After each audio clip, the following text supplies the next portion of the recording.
Welcome to the Habit-Based Lifestyle Podcast. Use the power of discovering new habits to create success in all areas of life. Body, fitness and nutrition, being, spirituality, passion and purpose, balance, marriage, kids and relationships, business, marketing, sales, leadership and systems. Transform your life by learning how habits work. And now your host, a husband, father, entrepreneur, trainer, coach, and warrior, Jesse Ewell.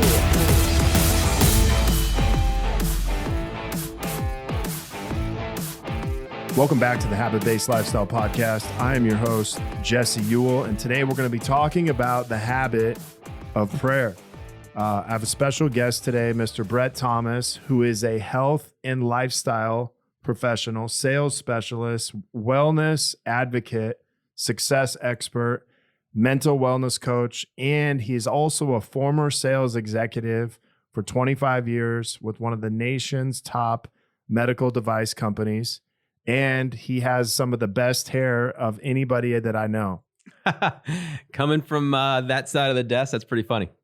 Yeah. So hey, man, I'm excited to have you on the podcast today. And I really want to jump right into, you in your story, but like,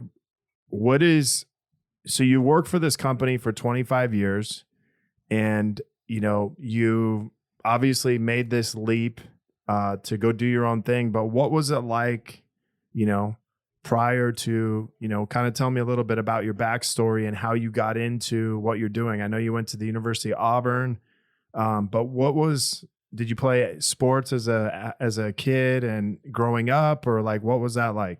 Yeah, so I grew up in Atlanta and made the decision not to play college ball because I wasn't really big enough to go play at a big D1 school. And so I thought, you know what, I really would rather go have fun and be a good student versus a good athlete at some small school, and I know I'm going to go pro. So what did you play in high school? I played linebacker, and then also I played football, baseball, and soccer. Okay. Yeah. Nice. So yeah, I grew up playing sports ever since the age of 5, and kind of drove me to do whatever else I do in life now too. Kind of take the same attitude about that. If you're going to do it right, do it successfully, and do it to your best. Sure. So you play sports in high school, and you get to a point where you're like, hey, I'm just, I don't have the size to play at the next level. And so then you went into college, you went to Auburn, right? Yep.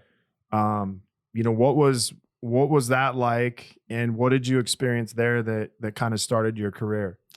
Yeah. So I chose Auburn because so many of my buddies that graduated high school from, they all went to University of Georgia, right? And I didn't want to go back to high school by just going to college. So ironically, I picked out a school that was within, a decent amount of drive time from Atlanta, and wanted to go to a school that had a good business school. And ironically, I wound up pledging a fraternity with a bunch of guys that we all hated each other in high school because we all played football against each other in high-level schools. And then we all wound up becoming like really, really solid friends. So that was great. And then graduated from Auburn after 5 years with a degree in economics, had a dual minor in management and marketing.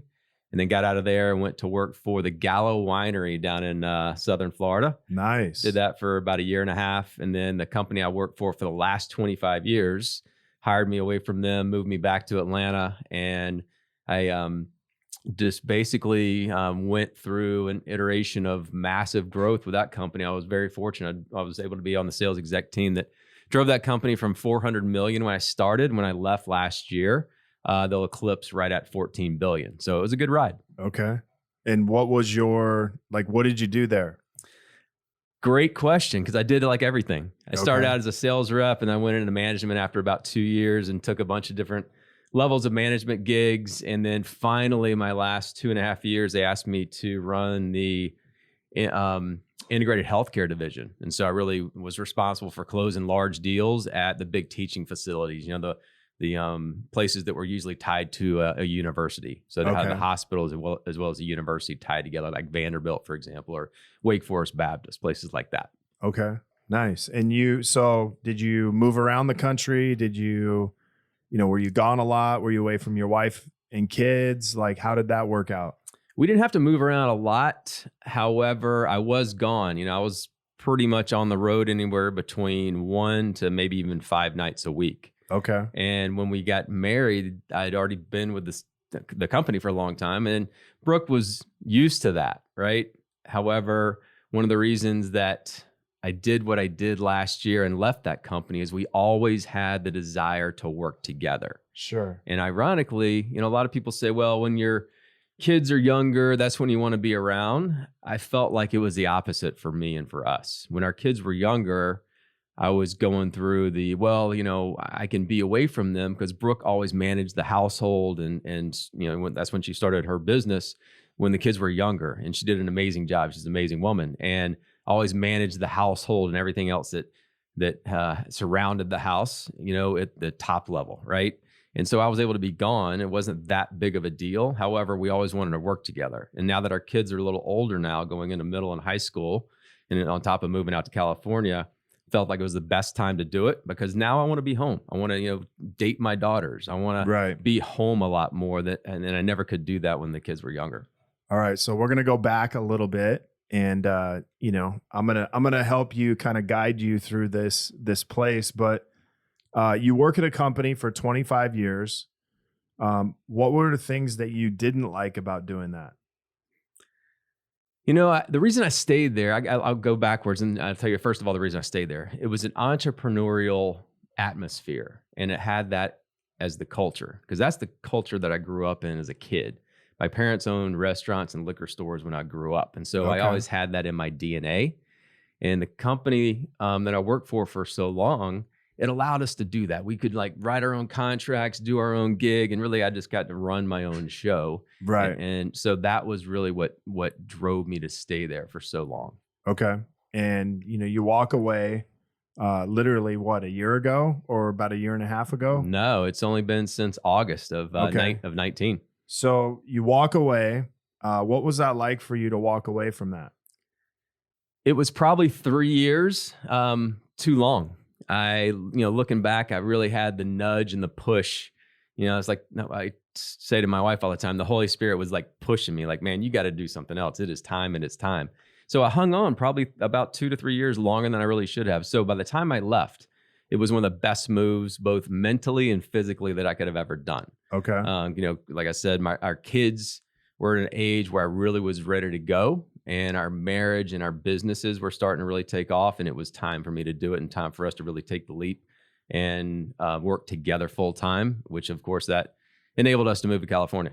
Okay. And so you're now in California. What has that transition been like? Just, being out here, I know, yes, you have the sun, you have the beaches, you have all this stuff, but you don't have that security of your old company.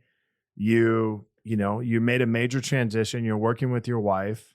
What has it been like in the last 6-7 months since you've been here? I'll give you 2 answers. The California part, like you said, it is amazing. I mean, it's sunny and 70 virtually every day. Right. I can go surf with my kids. We can drive to go ski in an hour and a half. I mean, all of the geography and the weather and the people we've met out here, including you and Katie as a great example, are amazing. Whoever tries to give Southern Cal a bad rap with the people, you've never been here. Right. Because the people here are amazing. So that's the one part of the answer. The second part of the answer is moving out from my job without the security, working full time with a true entrepreneurial spirit and drive to take our companies to the next level has definitely been a challenge because you don't have the security of the 401k, of the monthly sort of guaranteed income, Right. I mean, because I had to go kill what I ate every single year for 25 years, but you still have that structure of the corporate behind you. So jumping into this,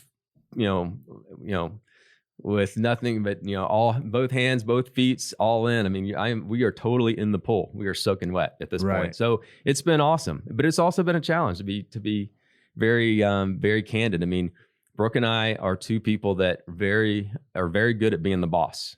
And when 2 people lead, no one leads. And so we've had to really look inside and say, okay, these are the lanes of traffic that we're going to need to stay in. Yeah. And so we tried to do a really thorough job in assigning roles and responsibilities. What are you good at? What do you enjoy? What are you not good at? What do you not enjoy? And really try to stay aligned in that manner. Okay. So how do you guys do that?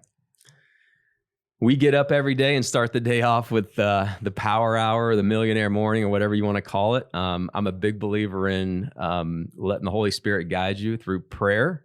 Okay. And I try to get up every single day. And yes, we always train, but first thing we always do is read in the morning and get on our knees and say prayers together. Okay. Because it's the only way that we can start our day the right way. And I could map it and tell you the days that we got rushed and didn't do that, my day falls apart. And I always look back the next day and go, well, that's exactly why. I can pinpoint it every time. Sure. Yeah, that's awesome. Well, and I think, even inside of couples I've coached is like, we talk about this thing of co-creation, with your spouse, and me and Katie have worked together for, going on like 15 years. But most people are like, man, I want my wife to work with me, or I want my husband to work with me. And it's like, okay, well, maybe you don't, because you don't know what's about to happen. But dude, to go from 25 years, you're on your own, you're doing these things, to all of a sudden now you're in this dynamic with your wife that you've never been in a new place. I know you say like, hey, this is the biggest struggle, but the thing that you do that I'm really inspired by and listening to you is like, hey, I make sure every single morning, no matter what, like whether you guys were fighting the night before or not, you're going to pray together. And what you notice is the days that you don't do it, your day kind of goes to chaos. And I think that's really powerful for you to say that, is like, hey, I'm aware when we don't do it, here's what, happens. And it may not happen once, but if I do it over and over, it's going to create chaos in my life. And so, what does it take to be committed to something like that? Cause I got to be honest with you, man. Like, I don't know if I could do that. One, I leave the house at like 5:30, 6 a.m. and, my wife's not up for at least 2 hours. But two, I think of that as like climbing a huge mountain when you tell me this. So how did you get into doing this? First of all, it helps that we both like to get up early. Right. I wouldn't say that we're morning people per se, but we both really enjoy getting up early because we know ultimately what the fact is. And the fact is that our day always proves to be better if we do that first thing in the morning. Sure. So, it's honestly just becoming a closer and more dedicated follower of God, and putting that, we have 3 pillars of success in our marriage, and we put God first, we put the marriage second, we put the kids third, and then everything else falls up underneath the kids, depending on what's going on in the day. Sure. I'll be the first one to tell you that thing gets flipped upside down every now and then. Yeah. And that's when stuff does start to kind of become a little bit unraveled. And that's why you got to take a step back and go, okay, why is this going on? And it's relatively easy to always point back to one thing. Right. We didn't set our intentions the right way. I didn't read the Bible or read whatever inspirational book that I'm into, that day or that week. And we didn't get on our knees and pray that morning. It always points back to that same thing. Okay. And so this is kind of your guiding light every single morning, is like, hey, we start this out, we're probably like 95% everything's going to go good for the day. Yeah. God is our CEO, and he's my compass. And that's exactly what I always try to follow. Okay. Awesome, man. So what are some other habits? You talk a little bit about this power hour, millionaire morning. Like, what are some other habits that you do every single morning? Yeah. Outside of the first, hour, I always try to make sure we train together when we can. I'm more of a CrossFitter than Brooke, and she's more of an F45 person than I am, but we try to merge those desires and those different styles of training. And sure. We don't always do it together, but we try to do at least one or the other together as much as we can. Yeah. Katie likes F45. I can handle that about once a week. Part of my problem is I know too much about training to where I can go in anywhere and I'll immediately pick apart everything. Yeah. Whether it's CrossFit, F45 or whatever. And that'll immediately kind of like take my attention elsewhere.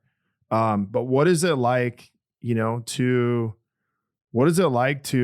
not only pray together, work out together, but just be around your wife in business all the time? Like, how do you guys actually separate that? We don't. Okay. And I say that and I laugh because since we've moved to Cali back in July, we have spent an enormous amount of time together that we've never done before. And so Right. it's been awesome. I mean, I can't say that we don't ever like disagree or don't get sideways with each other because that's just the facts. Yeah. But at the end of the day, we always come back together and figure things out. And Right. but it's been great. I mean, I would have probably never gone to F45 unless I know that's important to her because Yeah. she wants to train with me. And this is probably the same thing she would say. She's not a big CrossFit fan, but she goes in there and throws a bunch of barbells around. Okay. And it's good for me, you know. Yeah, I want to see this sometime. I want to see Brooke doing CrossFit. She's the only girl in the gym that wears gloves. Nice. Yeah. Well, my wife does that too, but she's got like bedazzle on the gloves. So, well, hey, so like when you're in this place of now I'm an entrepreneur, I got no security other than obviously an entrepreneur is you can create, your own security, but like as you're kind of navigating through this, what are you finding that you're passionate about as you've kind of found this new identity in yourself? At this stage in the game, I am super passionate about building her brand, which ultimately provides a lot of revenue and security for our family, because that's really the dynamic we went into. I've been really comfortable doing my own gig for 25 years. Right. But it's also a very comfortable and satisfying, gratifying position to be in, knowing that, she's already been building her brand with her masterminds, her live events. Now she's released a podcast, which I was fortunate to be able to help, like manage and really be the guy behind the scenes to make sure it launched on time with the right amount of everything. Right.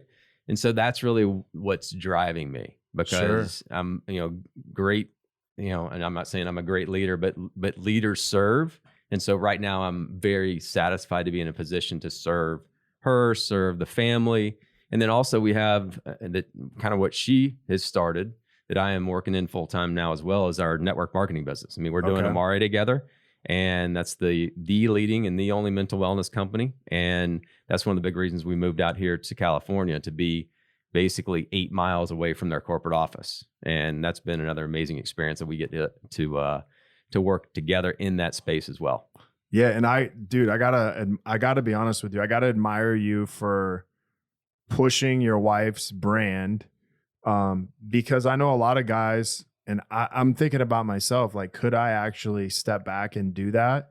And I don't know if I could, not because I don't want to, but just because that means, stepping back from what I'm doing. But, that's super admirable for you to do that. And not only that, but to actually like push your wife forward. And I see, gifts that you have and gifts that your wife have, that you guys are really like learning how to mesh together and really like empower each other to just, continue to go. I think one of the cool things is, being able to have you on a podcast or watching you be on other people's podcasts and watching you kind of like rise up in your own ways. And I seen a couple weeks ago where you were speaking, I think at Amare, and I heard you did an amazing job, but it was cool to be like, okay, like he's rising up, in his own way, now. And I think that's really cool to see that. And that's from creating a different identity than, hey, the guy that you were for 25 years. Yeah. So, yeah, no, thank you. And that's probably another indicator of me staying in that corporate gig for 2 to 3 years longer than I should have. Sure. Because it's what I'm doing now, yes, working with her in the network marketing company. Yes, working with her to build her brand. I mean, it's truly satisfying, and I'm grateful to do it. Yeah. I think one of the cool things is you're always excited. Brooke's always excited when we see you guys. But I got really excited to see you guys both on TikTok with your daughter. My daughter couldn't handle but not showing me this. And hopefully I can see some of these dance moves sometimes. But is this the like big butts one? Yeah. So, and that's I think it was Sir Mix-a-Lot. I was actually surprised it didn't go viral. I was expecting, 400 to 500,000 views, but we didn't get that. Yeah, well, I think you have to have you can't have a private account and go viral. So, but one of the cool things that I've watched you get into now is surfing. Like I love surfing, although, I haven't been a whole lot in the last 2 months, but what has that shift been like for you since you've kind of been into doing that?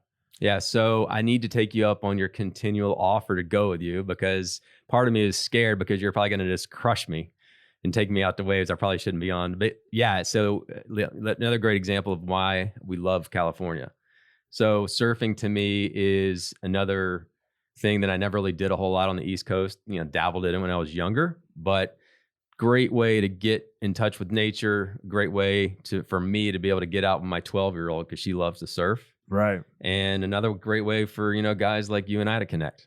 And for other guys too that haven't even met yet, that I'm sure I will in the very near future. Yeah. Did you go surfing a day ago or 2 days ago? We went to Laguna Beach on Sunday. It was awesome out there in 3 mil wetsuits. Did you do a lesson? She did. I just did my own gig. Nice. And just kind of watched her. And I haven't surfed out in Laguna yet. That's I haven't been that far south. So you're going to have to come a little bit farther or I haven't been that far north. You're going to have to come a little bit farther this way. Well, everybody says do it now because when the summer hits, forget about surfing out there. There's so many people. Yeah. You just go earlier. Yeah. And then you don't have to worry about it. Well, it was awesome. 3 mil wetsuit. The water is 58 degrees. And man, once you get out there, it was awesome.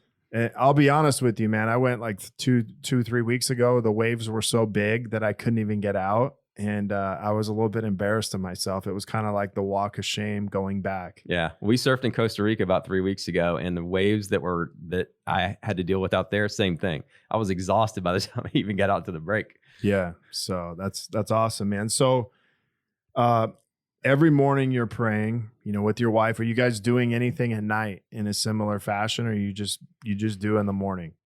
Usually not at night, but listen, if something is on the grid, like our daughter had a little bit of a stomach bug yesterday, so we are absolutely like praying over her and asking for like a miracle of healing because she was in bad shape. I thought we were gonna be taking her to the hospital. So things like that will come up.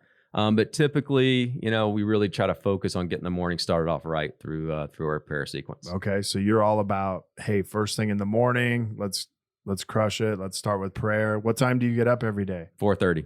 4:30. And Brooke gets up. Same. Yeah. Brooke threw me a text at like 4:30 the other morning. I was like, oh my God, like I'm not getting out of bed yet. Yeah. Now we did it on the East Coast, but now since we still have a lot of business on the East Coast, by the time I get up, I'm like, dude, these people already been up and never had breakfast. It's like 7:30 East Coast. Yeah. So there's a little bit of a factor there, but we like getting up early and getting started off the day. Okay, nice. So you guys are both working for Amare. Like what drives you to want to do this mental wellness thing and this specific company? The mental wellness space is now becoming a relatively easy term to talk about because, so many people when you were raised, you learn how to take care of your physical health, but not your mental health.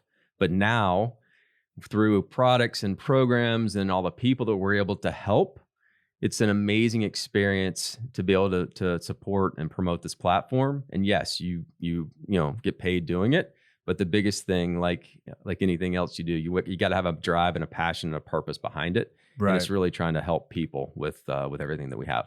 Yeah, that's amazing. So what is kind of your plans heading into 2020? Are you going to be doing anything different? Are you going to be doing more of anything or less? Or like what's on the plan for you, man? That is a great question that we've been talking about a lot over the last couple of weeks. Kind of like I was being pulled away from that corporate job. Right.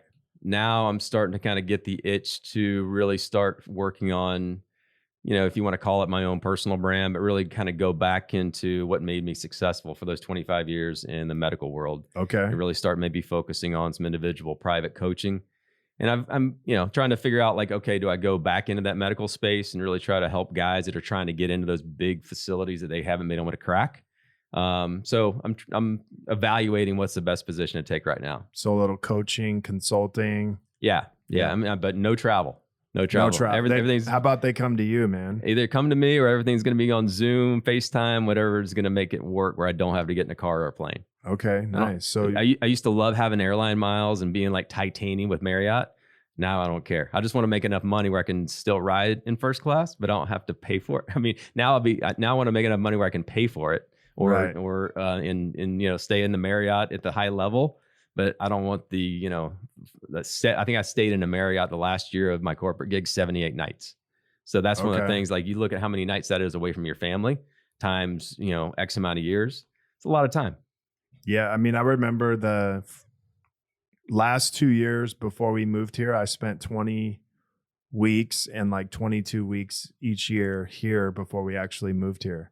Yeah. So you and get it. Yeah, it got to the point where it was just, I mean, as nice as the Surf and Sand is and all these other hotels are, it just got to the place where it was, it was time away from my family. Yeah. So as we kind of wrap up this episode, how would someone get in contact with you?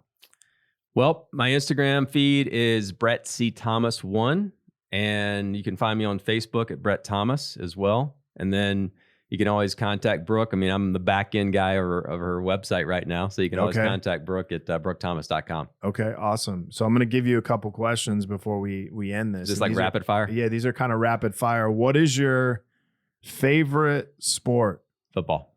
Okay. What is your favorite style of workout? CrossFit. Okay. What is your favorite food? I'll give you two answers. I love grilled fish, but I also love pizza. Okay. And what is one thing about you that is kind of a secret? I always wanted to play guitar, but have not done it yet. But it's on the schedule. Okay. And my daughter and I are going to start taking some lessons together. Okay. Awesome, man. Well, hey, thank you for being on here. It's a pleasure to have you and Brooke on the last two episodes. I would just want to thank you for being here. Yeah, man. Thank you for having me. It's been great. Yeah. So if you guys are looking to connect further with a group of like-minded people, join myself and so many others in the Habit-Based Lifestyle Secrets group on Facebook, where we'll be dropping daily habits to help you live to your full potential. If you want to be one of our next case studies and begin living this habit-based lifestyle, feel free to reach out to me, Jesse at habitbasedlifestyle.com. Until next episode, have a great day.